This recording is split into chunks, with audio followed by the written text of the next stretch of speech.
Hello, friends. Good afternoon. My name is Manoj Agrawal.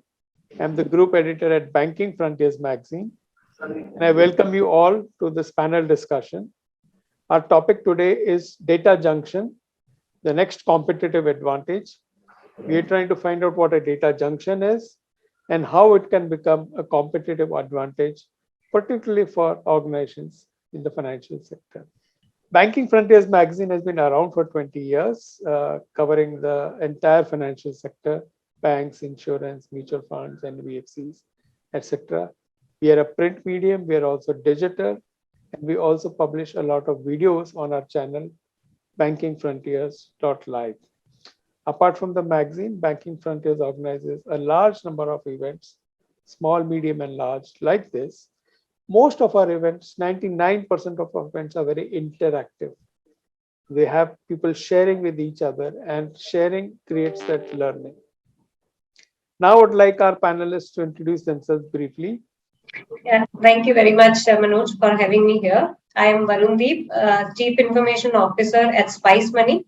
Spice Money is a rural fintech, and we serve Tier 3 and Tier 4 cities. We cut across 12 different verticals, largely into banking and payment space, lending, credit, travel, as well as agri-tech.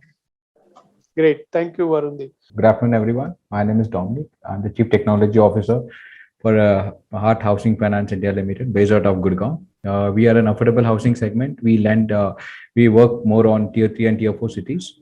I'm Yashwant Lodha. I'm a co-founder here at PayNearby. We are an organization that's been we've been around for 6 years now, and we've been working in India to bring high-end financial services to the masses. So I am Biju Balakrishnan. I represent FIA Global. I'm CTO at FIA Global at this point of time. So FIA Global has been in existence for more than 12 years now. So we are in assisted model as well. Most of our 90% of our business is in assisted model as well.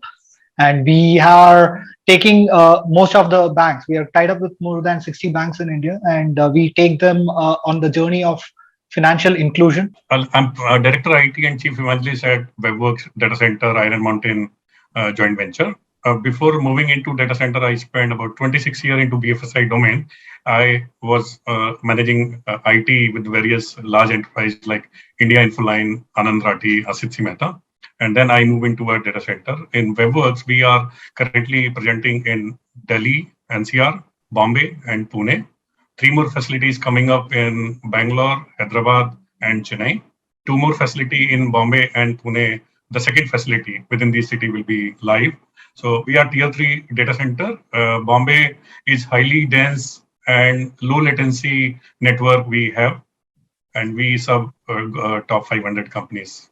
I am heading the technology and the CISO into the NTT Data Payment Services. Wonderful. Thank you all for the introduction. Let's now jump right into our panel discussion itself. First of all, I'm happy to notice that all of you are in the space. We're really reaching out to the masses. No one is saying I'm targeting only these 1 lakh customers or 1 million customers. They're all talking crores and then billions, right? Okay. Now, to briefly introduce the concept of data junction, that data junction is something we conceptualized, keeping in mind we were looking at how things should look beyond when you start growing digital, when you start growing more virtual.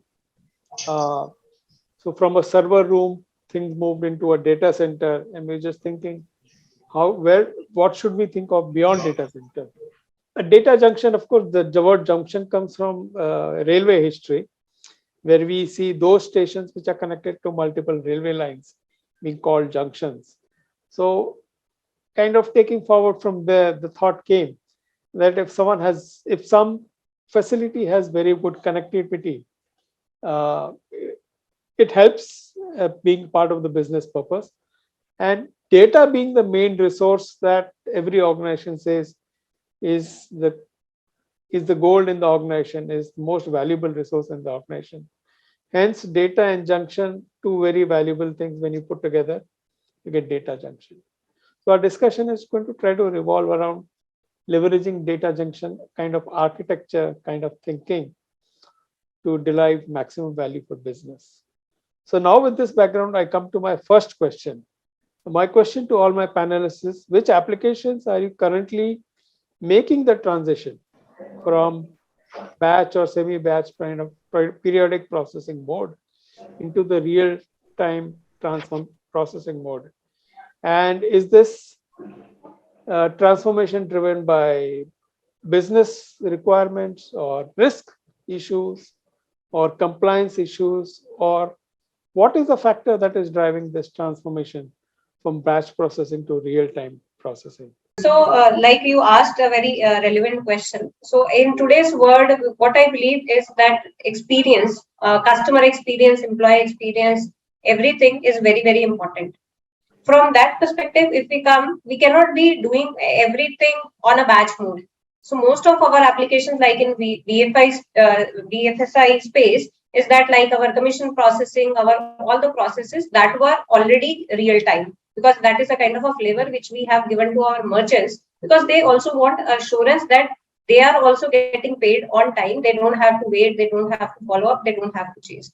However, over period of pandemic time, what we noticed that from the warehousing perspective or the different kinds of applications, be it fraud management, be it defining the recommendation engines or defining the earnings, what a particular merchant has gained. So that needs to be given to that merchant instantaneously. That is what is giving him a feeling of experience, and that is what excites him to do more. And giving that input from a production database, it was very, very heavy on that production database, because then you have to have a trade-off between the production transactions and the experience that you wish to give.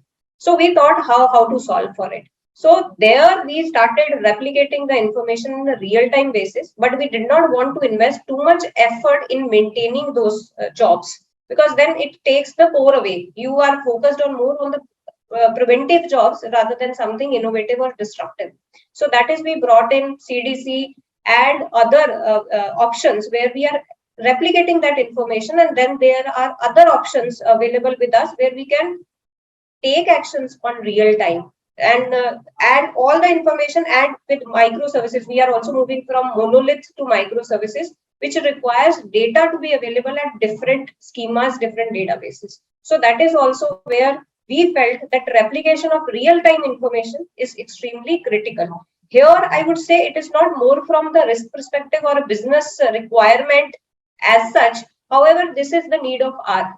If you and CIOs and CTOs, like if they have to do work, they cannot be only saying, okay, I am only concerned about delivering this particular piece. Now their alignment has to be with the business. They and in fintech, I usually say only the word tech comes at the fag end. However, tech not leading the fintech is not going to work. And that is where design, data, security, these are the three pillars which are extremely important to define the level of experience and then define the applications as on today. Latency is the new downtime that we have. Nobody wants to, in which I usually give example when there is a subsidy time, when we get the subsidies and merchants queue up before a merchant counter. If our application is 10 seconds, 20 seconds slower, it does not matter that we are the leader, because for that particular guy, no merchant or no shopkeeper wants that the customer should return empty-handed without doing a transaction. So their experience matters, and that is something now has become a hygiene rather than something which we say that, okay, this is a luxury or this is something which we are giving him extra.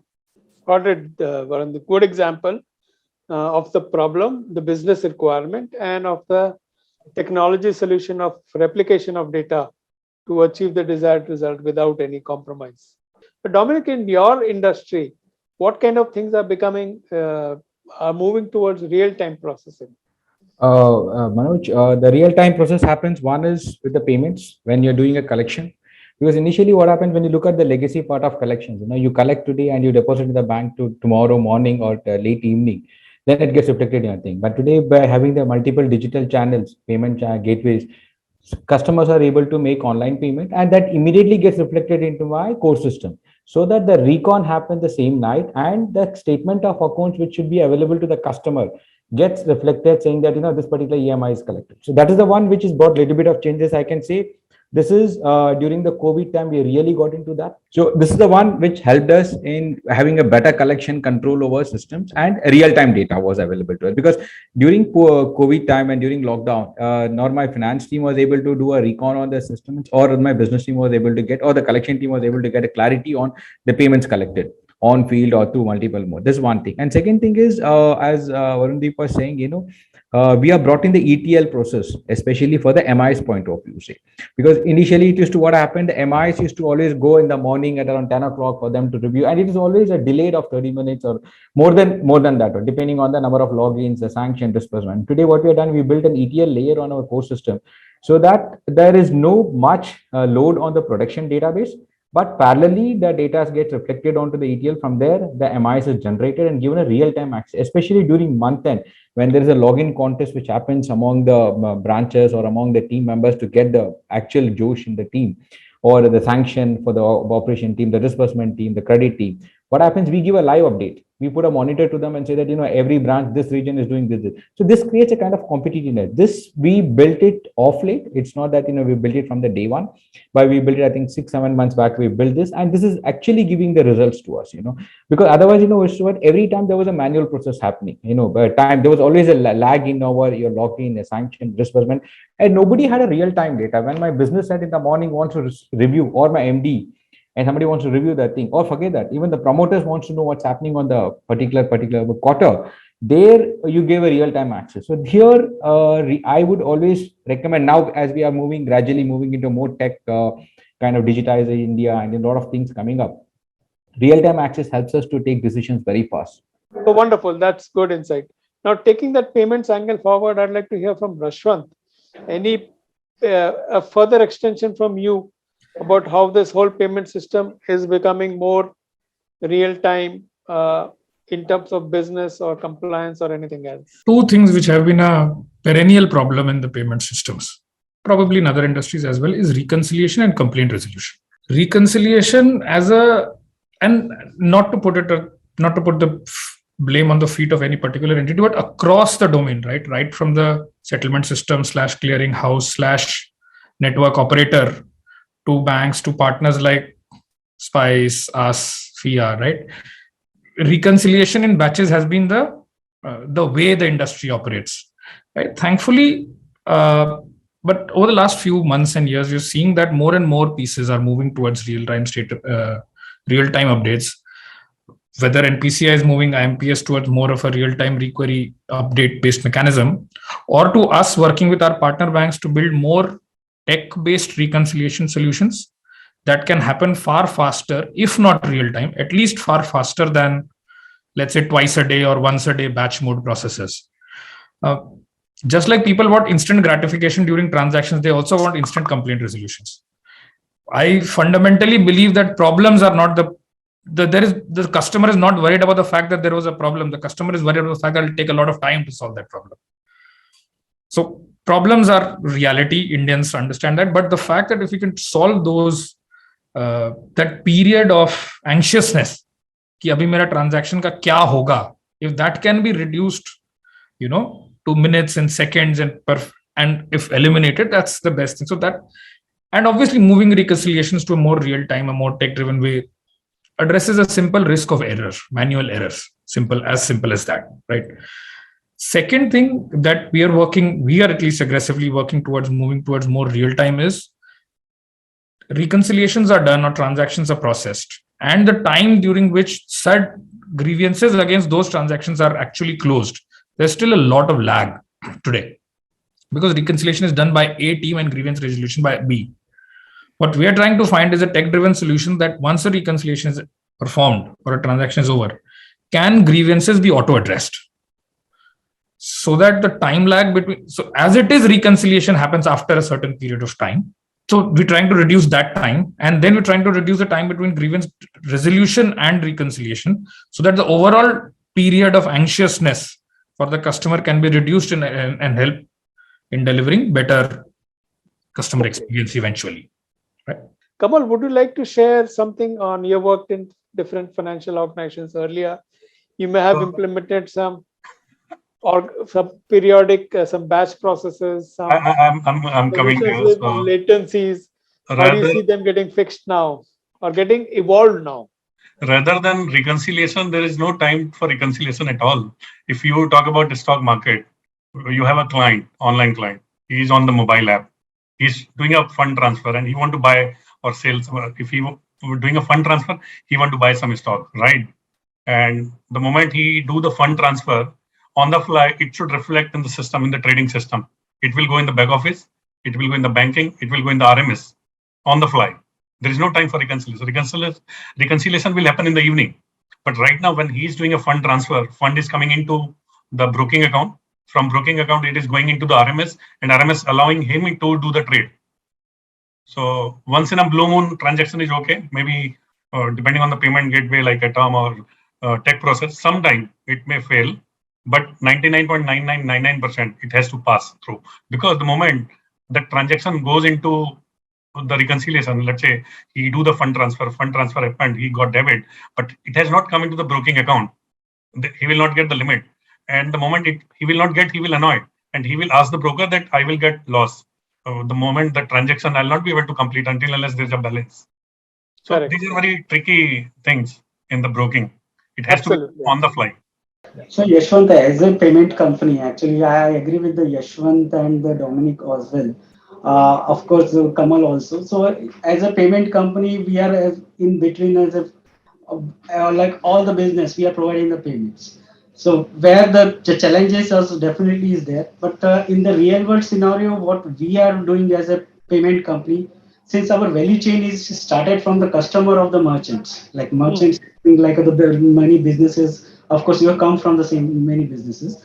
So customer, then the merchant, and as a payment company in between, and then next is the bank. So now the transaction, if you're talking about the transaction is the real time. It's a process very fast.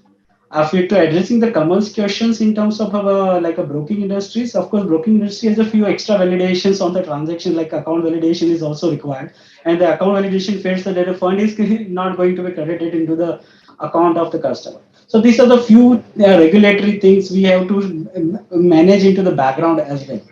Apart from that, in terms of reconciliations, of course, the reconciliation is more on the file-based system, even today's with the banking industries. So what is the solution for this? As we have to be standardized and move from file-based to the API one. Of course, a few banks have started working on the API front, and like for that particular banks, we are providing the real-time settlement and for the merchants. Not for all the bank is started, but now the industry is moving to the real time. That is my point. Biju, do you want to add an example? For me, the most important points, transactions, reconciliations were also a great concern of when you're talking to your customer, you want to get your customer to be serviced and let go fast. Yeah, that is one thing which comes prior for sure. But for a data junction perspective, for me, the addition, what we were looking at or in FIA or we are expanding towards is on how to utilize the data to provide more services or relevant services. So, and also being relevant at all times. So it is a 360 view of all the data you consolidate in a singular location and use that data to derive basically. So the derivation could be one is MIS for sure, right? Recon is a derivation of the data, but more or less getting knowledge from that data and using that knowledge in the real time for servicing the customer has been the most important view of a data junction perspective for me. Being also from a machine learning background for me, the using machine learning toolkits and machine learning algorithms to identify patterns and reducing risk has been one part for our journey. Right. The second part also is to be able to see that, okay, what am I going to get next, how many amount of customers am I going to get in next week? Am I going to prepare my merchants so that, or am I going to prepare my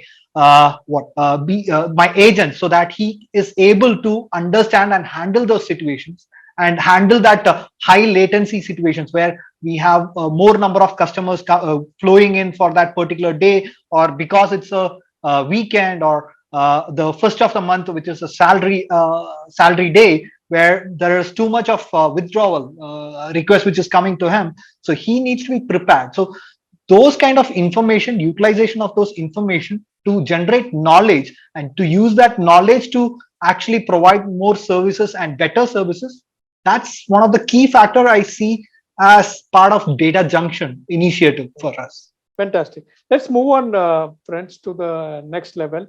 What do you see as some of the practical problems that arise that creates difficulty in running an application? See, principally what you're saying is right, and you hit the nail on the head, that each transaction is becoming more and more complex in a connected world.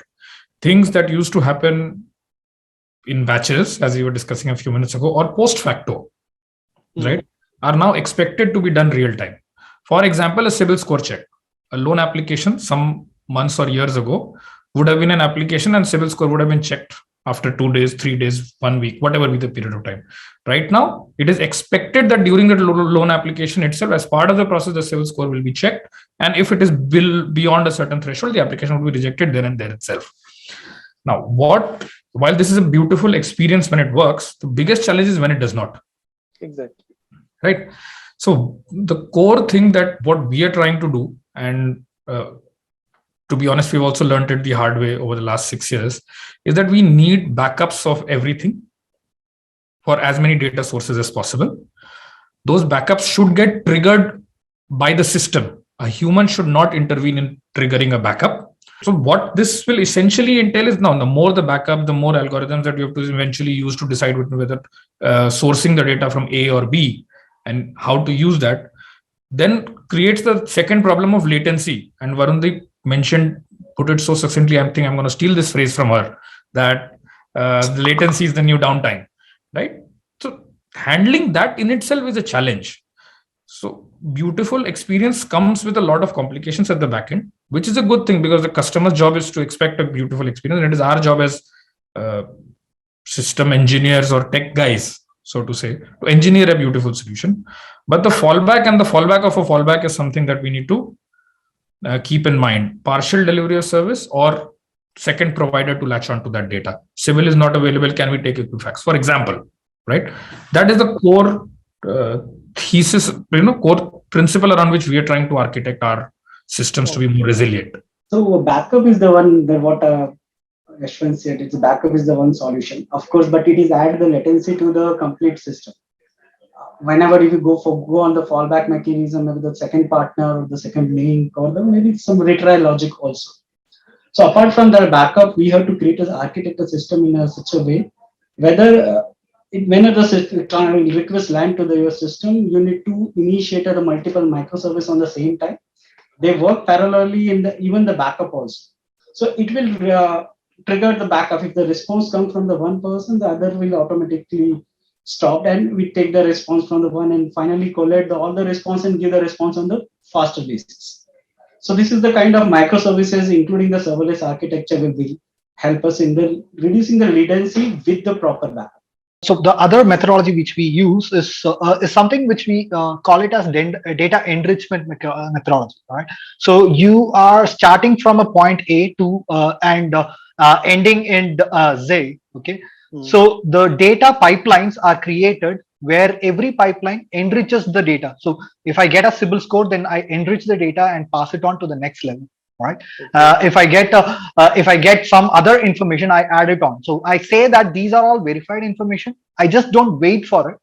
I use what informations I get. I enrich that data to the maximum possibility. Use the pipelines to use the pipelines to check on the alternate sources as well. So the pipeline actually goes in and enriches the data. When it comes out, I know that this is the best data possible at this point of time. At any point of time. So I am ensuring that even if there is a fallback mechanism, it actually follows through on the pipeline itself, and the pipeline enriches the data.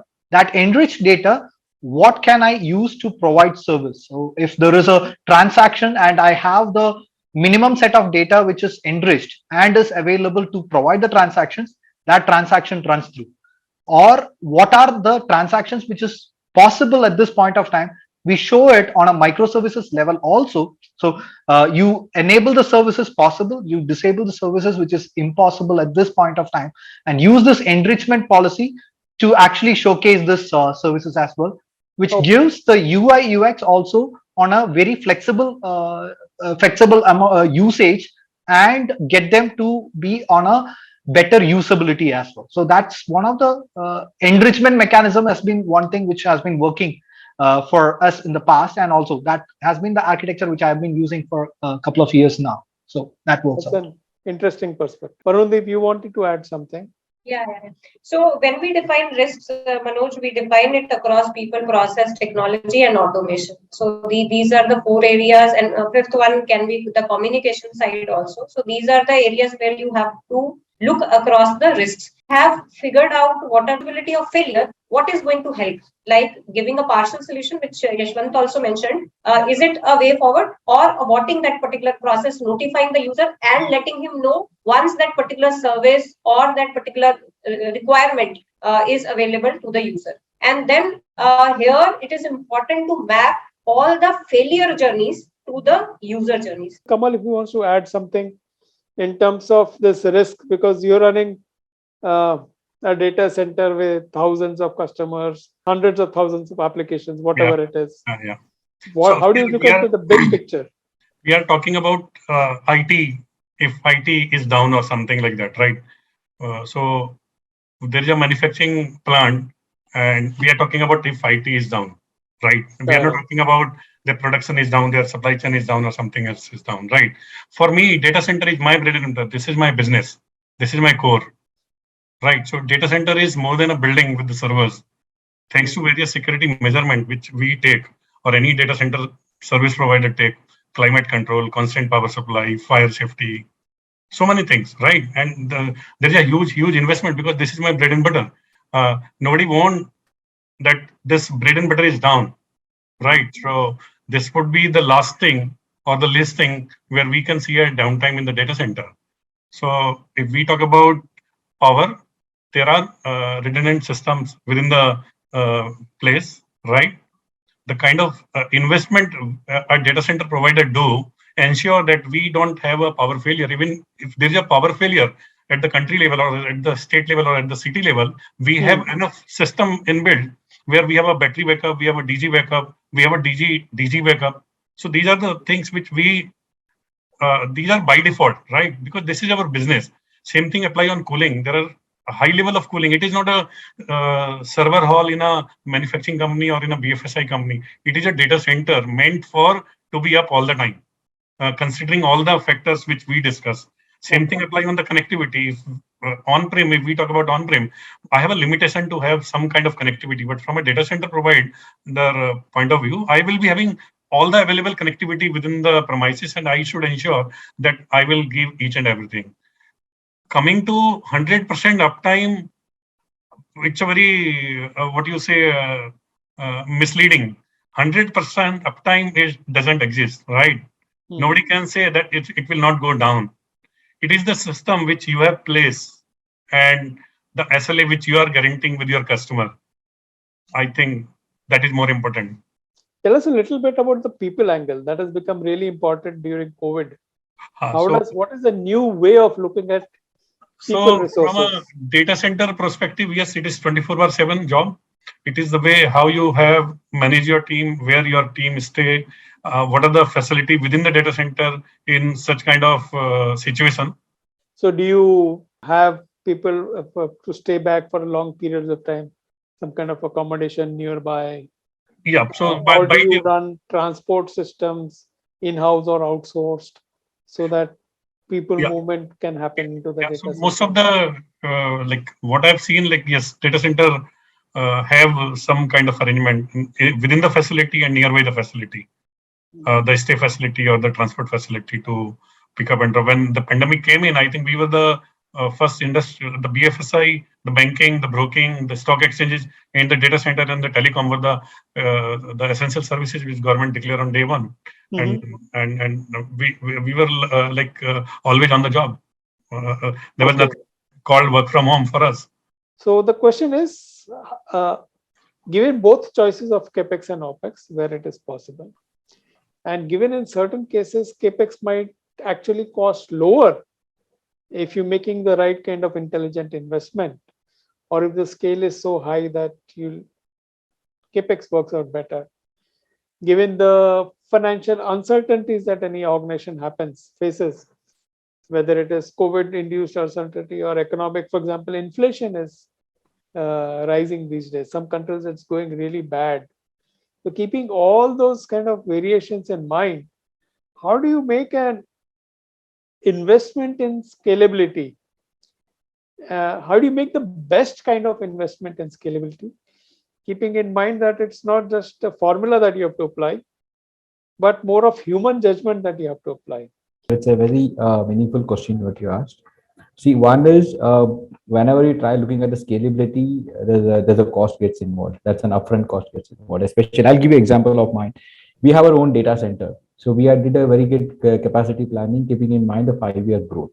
And 2 years things went wrong, and things were not going well. So the 2 years, when the certain level of, especially my CFO assumes that the 2 years to utilize what was not utilized, that can be utilized for another 2 years.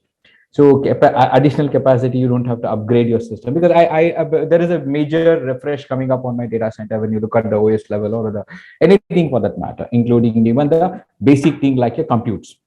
Okay, because the data side is grown, because when you're serving an affordable segment, your data side grows massively, and especially in the housing finance, the KYC documentation, your banking statements, and all that, where your DMS is growing left, right, center. Whatever you do, your data starts growing. And for all that, you need to have a proper compute, proper connectivity, infrastructure, everything to support it. So when I go with the cost, there's always a question that in the 2 years of COVID, that be utilized? But technically speaking, that is not the right way to approach. So what we have done is to overrule this particular thing, because now we have decided not to have our on-prem data center, move everything onto the cloud, and start building a model where use as we pay, or whatever we use, we pay for that. That's we are still in discussion, but there is still a mindset, Manoj, to be very frank, since all my fellow panelists are from the same segment. There's always a mindset that today you do a capacity planning for 3 years, and in between there is a little bit of issues or something. The management goes back and says utilize that particular space. Overnight things don't grow, because data size, you cannot have control over a data size. You start growing. It is not only the data which grows, it is the operating system, the patches, the system upgrades, the multiple things which makes a system to grow. And you can't 5 years back, if I think about running a particular application, a 16 GB RAM, or with a 4-core CPU, I cannot run the same application, because you would have gone through multiple changes onto that. That's where we look at now, because see, one more thing I want to make it very clear: the BFS side, there was always a little bit of thinking behind when you want to host a cloud core lending system on your cloud. There was always a thing, nobody knew that data is going to be secured, how you're going to host it, whether it's in India, outside India, mirroring data, a lot of questions. But gradually, I think most of the BFS, especially the NBFC sectors, I'm talking about HFCs and all that, are gradually moving onto the cloud, which is really helping us out in doing. And we are one among those customers where we are completely eradicating our on-prem data center, moving cloud onto the cloud. And I think RBI is also working on some kind of IT policies for hosting the core applications on the cloud, having data within India. And so once you have things on the cloud, you have better control, and growth of data size can always be measured. But whereas on-prem, it's always a risk. So that mindset is still there, but it will take some more time for us to judge. And when you talk about the return on investments, that's always a challenge, especially from the technology perspective.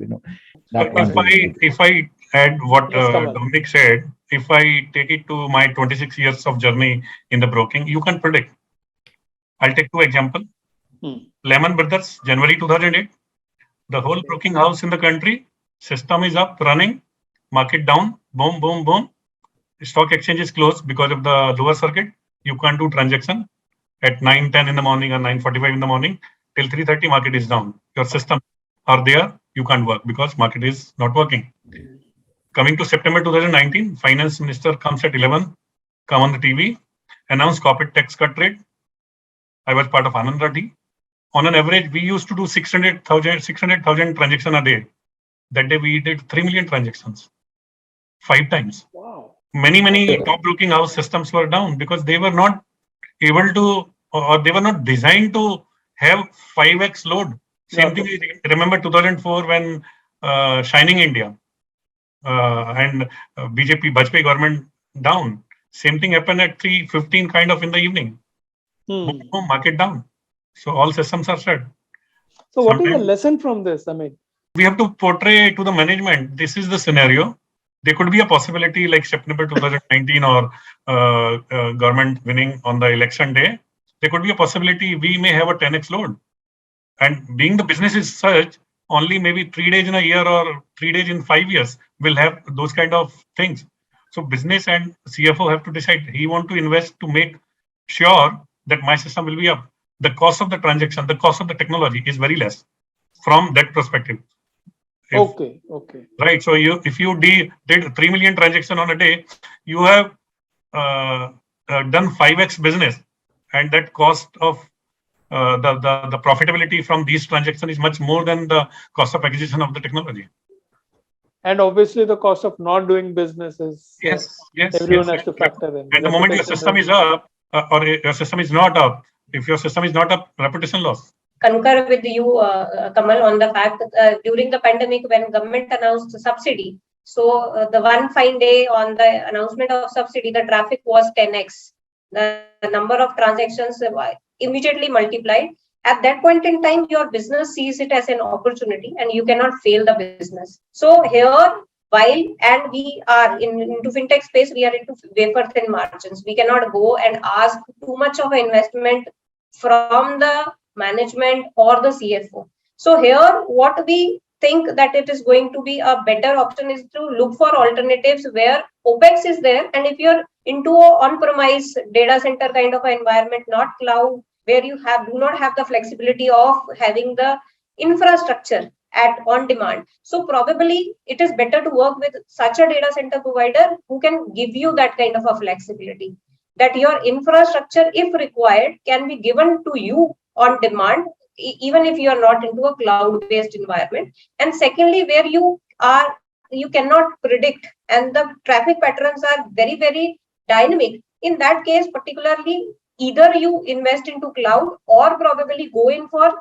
a SaaS kind of a service where you do not have to actually invest into the infrastructure and you don't have to manage or worry about how do I manage it.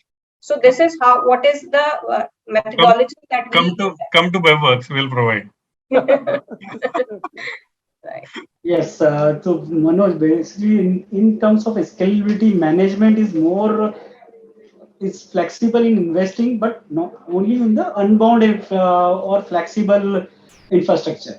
In terms of like if you go with the cloud, so being a payment company, like all the example whatever is given about by the Kamal and all, the like a sudden spike in the transactions.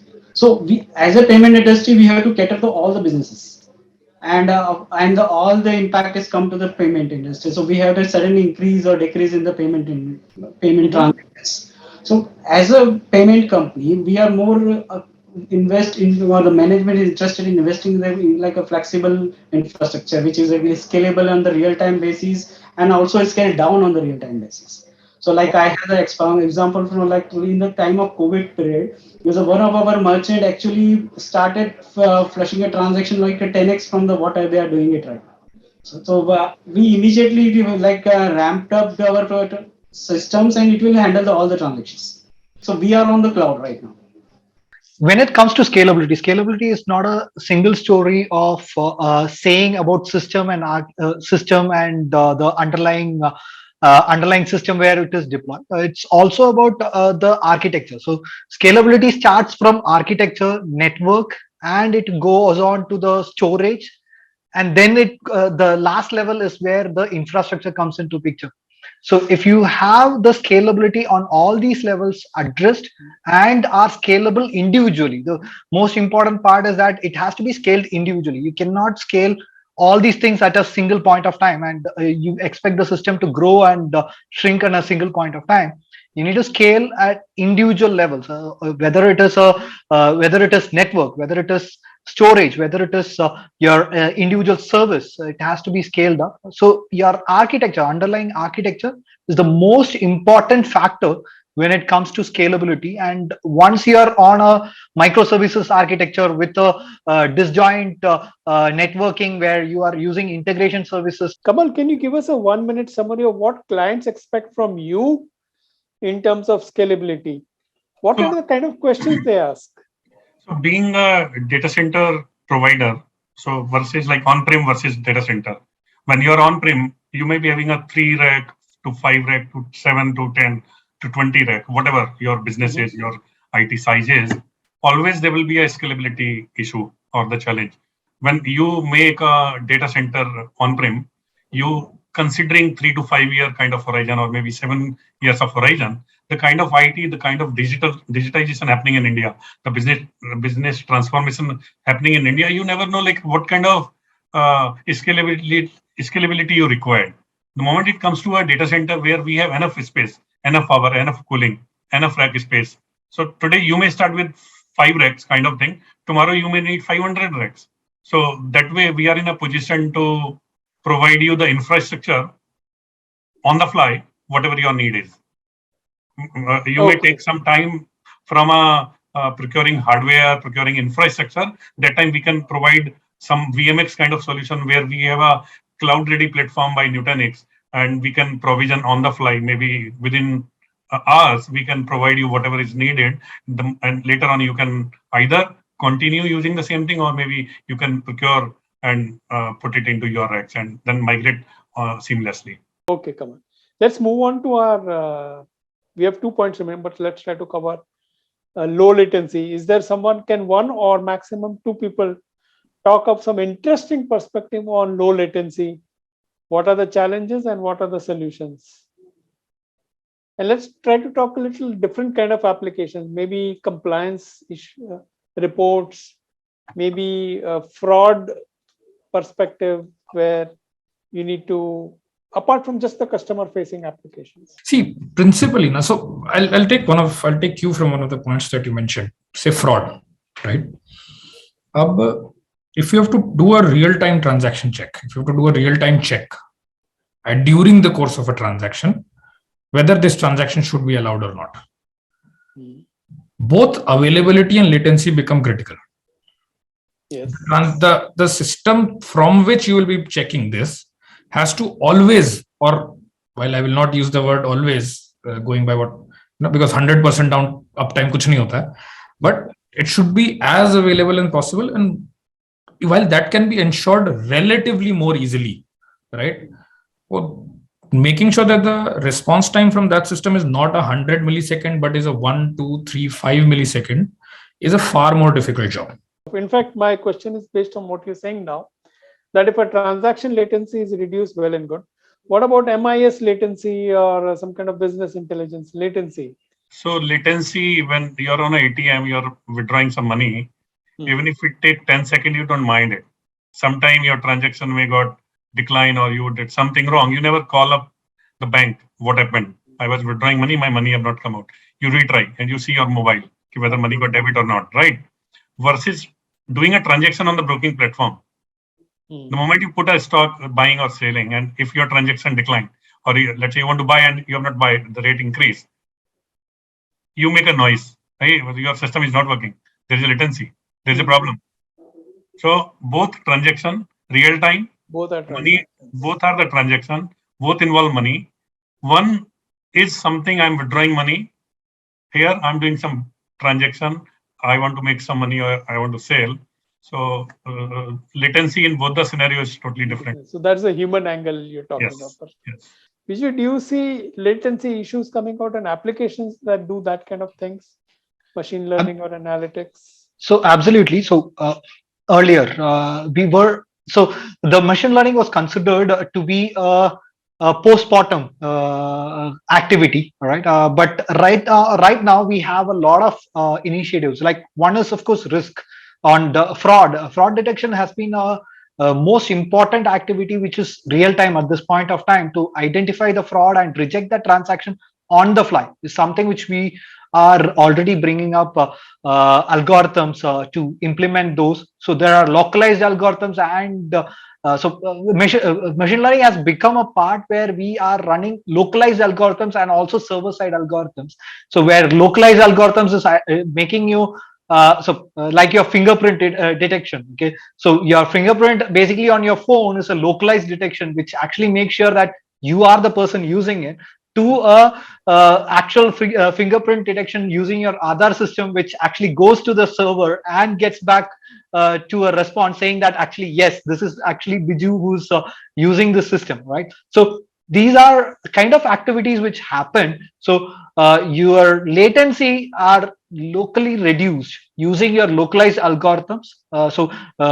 Availability and usability of these localized algorithms are playing a major role right now in machine learning world, which actually makes sure that you're detecting localized abnormalities or patterns to make sure that it is the relevant information on the relevant point of time given to a relevant person. Well, at one point, so like from a WebWorks point of view, we are helping enterprise around the globe achieve application performance and user experience by deploying direct private connection. A network ecosystem is a reach of like fabric of local, regional, national, global tier 1 carriers, 200 plus ISPs, major CDNs, cloud service providers. So these kind of things will help end customer to get best of the best connectivity and low latency when they go to the market. Like each one of you to summarize by, let's say, giving the big picture. Let's not look at transactions and applications. Let's look at the organization as a whole. How do you reduce latency for the organization? How do you improve security for the organization? Manoj, I'm in a regulated driven company. For me, security plays a very important role. I go as per the framework defined to us, and periodic audits keep my system up and running. And I'm sole responsible for the customer data, the complete data what I capture. I'm responsible for that. And as a process, we need to see that things don't go hayway. Everything is monitored, backups are done. DRs are very, very important for us at this point of time, because DR is the one which helps you out any incident which happens. That's where I look at it. And when you talk about latency, we mostly work in the tier 3, tier 4 cities. Latency is always a challenge for me. We have tried fine tuning our applications, building ETLs, building multiple layers so that my system don't hit the direct production DB. We try creating region-wise kind of small data centers, where that's a plan. What we are planning, we are working with multiple data center providers to help us out in these kind of things, so that the latency level is kicked off. Because for me, customer is very important. I don't want to spend more than 40 minutes for a customer acquisition at the customer's doorstep using my GSM connectivity. So I need to have a local miniature kind of DCs where that will help me out. So for me, latency and cyber security and the security is topmost priority to align my business. Any one of these fails, my business fails, and the reputation, everything comes to an halt. That's it from my side, Manoj. So, Manoj, I would say if there is something which you require low latency, find out a way of automating it. So there is always a trade-off between having human in the loop and having human on the loop. So when you have to automate what is trivial and humanize what is exception. So that way you are able to maintain the security, you are able to reduce the latency in terms of processes and as well as people are concerned. When it comes to technology, there are a lot of methods, tools and frameworks available which can serve and cater to your real-time requirements, and everything I think Kamal also mentioned does not require to be real-time. In some cases, it is near real-time also works, and in a few cases, even an hour or a 2 hours of a gap of sync also works. So you have to define, prioritize in terms of that, where you are smartly able to take leverage of the investments you have taken into account. So this is my take on this. So Kamal, I'm curious, are most of the data centers in the country, yours and others, all in the big cities only, or are there data centers coming up in there's a buzz, there's a need. We may not need a big data center in tier 2, tier 3 cities, but we need an edge data center where we have either a small container or maybe a smaller data center, maybe half megawatt kind of facility or 1 megawatt kind of facility, where you get a similar experience where you get in tier 1 city, maybe like Bombay kind of experience you're getting in Lucknow or Kanpur. We are working on that. Okay, so data centers are getting distributed, Yes. spreading all over the place. So we will be leveraging our Iron Mountain storage business. They are, I think, into 22 locations, tier 2, tier 3. So each of the location, they have a big parcel land. We may be having some small edge data center to reach to the end customer, like Dominic talked about. Okay, great. Thank you. So, just for the organization level, if any organization is concerned, any business is concerned, applications, scalability, latency, and risk and all is a part of the business. And we have to minimize the cost with the high scalability, with the low downtime, and the high adaptability. So, if we give the example of the payment company, like as a payment company like NTT is, what we are doing it, we follow the QCD process. Like this, we are increasing the quality using the high security with minimizing the cost with the faster delivery. So this is the main slogan. What we can say that for all the industry, using the automations like RPA or the application re-architecting, go with the microservices from monolithic to the microservices, serverless architecture, using the cloud for the more flexible scalability. So it is for one topic you cannot cover the complete business, but of course these all topics are interlinked with each other. To increase the business and give the customer satisfaction or the customer experience, faster customer experience, you have to work on all the topics. Of course, for the business perspective, you have to minimize the cost, and for customer side, you have to increase the quality and the speed. Let's hear from Yashwant. What would you like to say about the big picture? So the big picture is scalability is key. Scalability comes from a lot from decentralization, whether it be decision making, whether it be system deployments, whether it be investments, what we're willing to do or not. And overall, whether it be systems or whether it be organization, like you mentioned, right? The larger picture is availability of, while real-time data, and I really like somebody who said not everything is needed real-time. There is a perceived hurriedness to the such need. Actually, chahiye nahi, kuch badalne wala nahi hai with that real-time thing. Okay. Right. The core requirement, I believe, is that decentralization. So scalability will come with decentralization. Decentralization will come with better availability of data. Only then can the person be empowered to take more and more decisions independently, whether it be by way of valuable, correct MISs, whether it be by way of removing batch processes to real time so that data is more effectively used then and there itself. Varundeep mentioned it very, very nicely that human being in the loop and on the loop, two very, very, very, very different things. But the larger picture that we all have to keep in mind, and that's a battle that I'm sure all of us face today and will have to face tomorrow, is we have to not go overboard. We have to make sure that the financial viability of all these investments in driving more and more data availability, in driving lower latency, in driving higher scalability is justified by the business benefit or the customer experience benefit that is delivered. Either it could be tangible business benefit or an intangible experience benefit that eventually builds your brand, creates more customer value in the long run. But it should not so happen that वो 2 millisecond को 1 millisecond करने के लिए हम इतना invest करें जितना which the change is imperceptible but the investment is insignificant. That's a high frequency trading in the stock market. We should not do tech for tech's sake. Yeah, that's I think in your case business. For your retail segments that are your partners, that extra time they may have can be used to develop a better relationship. Absolutely. Take hand with the customer, say namaste or smile. Smile itself. To smile. Correct. Would be a better customer experience and brand building. Correct. One thing probably we have to be mindful that we should not be using a tank to kill an ant. Correct. Very well said. Because the most important thing is if tech fails, everything else fails. One thing, right? So that is the truth at this point of time, right?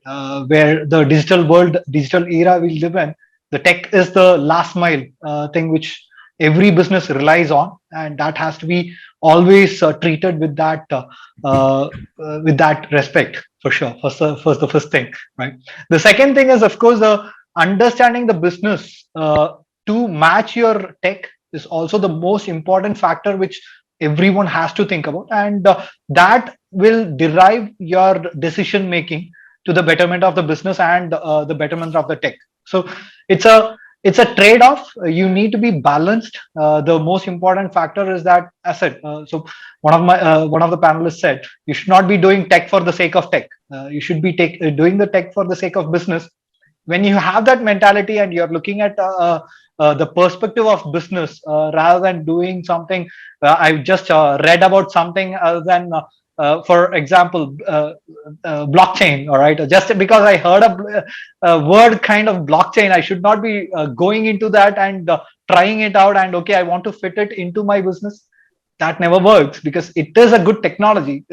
No matter, there is no one denying that there are better technologies outside which can reduce a lot of efforts and increase your efficiency and everything.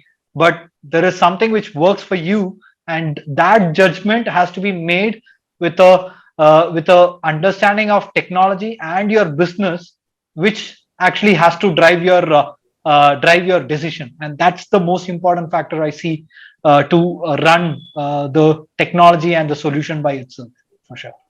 So thank you all very much. Very engaging discussion. We've covered a variety of points. A lot of takeaways for our viewers, for our audience, and for people who watch this video in the future. From Banking Frontiers, thanks again very, very much to all of you. Thanks, Manoj. Thanks a lot, Manoj. Thank you so Thanks, much. friends. Thank you so much. Thanks all.